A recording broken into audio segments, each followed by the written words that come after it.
dernière plaie, et c'est aussi l'institution de la Pâque de l'Éternel, comme va dire le texte biblique. La 10e plaie, c'est ce moment où finalement Dieu fait sortir le peuple d'Israël d'Égypte. Et cette 10e plaie, c'est à la fois la joie des Israélites qui vont sortir, et puis la tristesse terrible des Égyptiens qui vont perdre dans toute leur famille leur premier-né. On pense aussi à ce moment où cette fête, ce repas est institué, ce repas que les Israélites vont prendre avec la tunique relevée et la ceinture sur la taille, des pains sans levain, l'agneau rôti, et puis surtout le sang de cet agneau qui va être badigeonné sur les montants et les poteaux de la porte, avec de l'hysope, cette plante feuillue qui permettait de prendre le sang et de le mettre sur les poteaux et le linteau de la porte. Et les textes disent clairement, voilà, l'ange de l'Éternel va passer cette nuit-là, et si vous avez bien mis le sang de l'agneau sur la porte, eh bien, vos premiers-nés ne mourront pas, hein, vous serez épargnés. Et le sens du mot Pâques, eh bien, c'est ce passage, ce saut, et puis ce fait d'avoir été épargné par l'Éternel. On voit bien que la Pâque, c'est une histoire de libération, mais c'est aussi une histoire de condamnation. Et dans tout le texte biblique, il y a cette bonne nouvelle qui résonne. On va en reparler à Noël avec la naissance de Jésus. Mais cette bonne nouvelle qui résonne est une nouvelle qui interpelle aussi, parce que c'est aussi le jugement et la condamnation vis-à-vis de tous ceux qui ne croient pas, tous ceux qui ne vont pas mettre de sang sur la porte, tous ceux qui ne vont pas comprendre ce que Dieu est en train de faire et que Dieu est un Dieu puissant.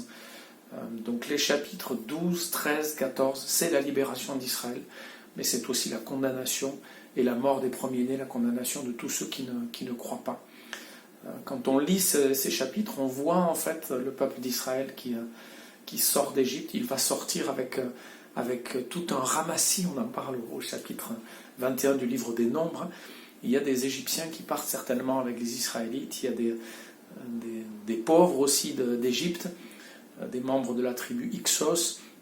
Donc tous ces gens-là partent aussi avec Israël, et puis les Égyptiens mettent les Israélites dehors, ils leur donnent en fait leur vase d'or, leur vase d'argent, et les Israélites vont se retrouver libres, mais libres et rapidement piégés, vous savez, devant la mer, et avec les soldats égyptiens qui arrivent. C'est cet autre événement incroyable. Après la joie de la libération, eh bien, il y a de suite la crainte et les reproches d'Israël à Moïse. Voilà, tu nous as fait aller dans le désert pour que nous soyons exterminés par Pharaon. On aurait dû rester esclaves en Égypte. De suite le doute, de suite l'inquiétude. Le chemin de la liberté est difficile.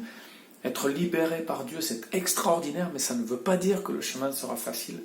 Et on voit donc les Israélites très inquiets et libérés, sauvés miraculeusement par Dieu. Voilà, Dieu qui dit à Moïse, mets ton bâton, entre dans la mer. Et Dieu envoie un vent violent, Dieu avec cette nuée aussi qui conduit à la fois les Israélites, mais qui les protège des Égyptiens, et puis ces soldats qui vont être engloutis dans la mer une fois qu'Israël sera passé. À la fin du chapitre 14, on lit voilà, que le peuple d'Israël a craint l'Éternel, et il s'est mis à avoir confiance en Moïse, son envoyé. Nous voyons que ce que Dieu a fait d'extraordinaire, les 10 plaies, et puis ce passage au travers de la mer, eh bien c'est pour qu'il soit craint, pour qu'il soit respecté, et pour que le peuple puisse faire confiance à Moïse, son envoyé.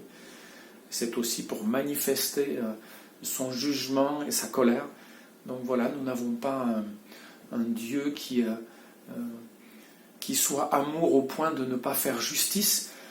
Être amour, c'est aussi faire justice.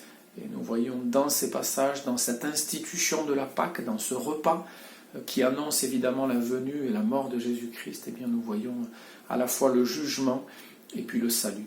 Et on pense évidemment à ces paroles de Jean-Baptiste qui dit « Voici l'agneau de Dieu qui ôte le péché du monde ».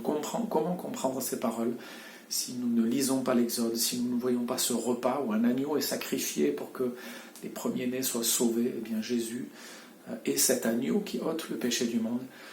Jésus vient mourir à notre place, son sang est versé et c'est son sang qui nous sauve. Ce n'est pas parce que le peuple d'Israël était meilleur qu'il a été sauvé, ce n'est pas parce qu'il a souffert qu'il a été sauvé, c'est parce que Dieu a aimé ce peuple, et c'est parce que ce peuple a eu confiance en Dieu et qu'il a mis le sang sur les linteaux et sur le poteau de la porte. Eh bien, pour la mort de Jésus-Christ, c'est pareil. Ceux qui seront sauvés ne seront pas ceux qui sont les meilleurs, ne seront pas ceux qui ont le plus souffert, mais ceux qui auront cru que Jésus est mort pour eux, ceux qui se seront mis sous la protection d'une certaine façon du sang de Christ, ceux qui auront reconnu que c'est ce sang versé qui leur permet d'être sauvés et pas leur mérite. Que Dieu vous donne de découvrir ou de redécouvrir cette bonne nouvelle, de la transmettre, et que nous puissions réaliser aussi que d'être libérés, cela ne veut pas dire que nous allons vivre de façon facile et légère. Ce chemin de la liberté que va vivre le peuple d'Israël sera un chemin difficile, mais il n'y a pas de meilleur chemin.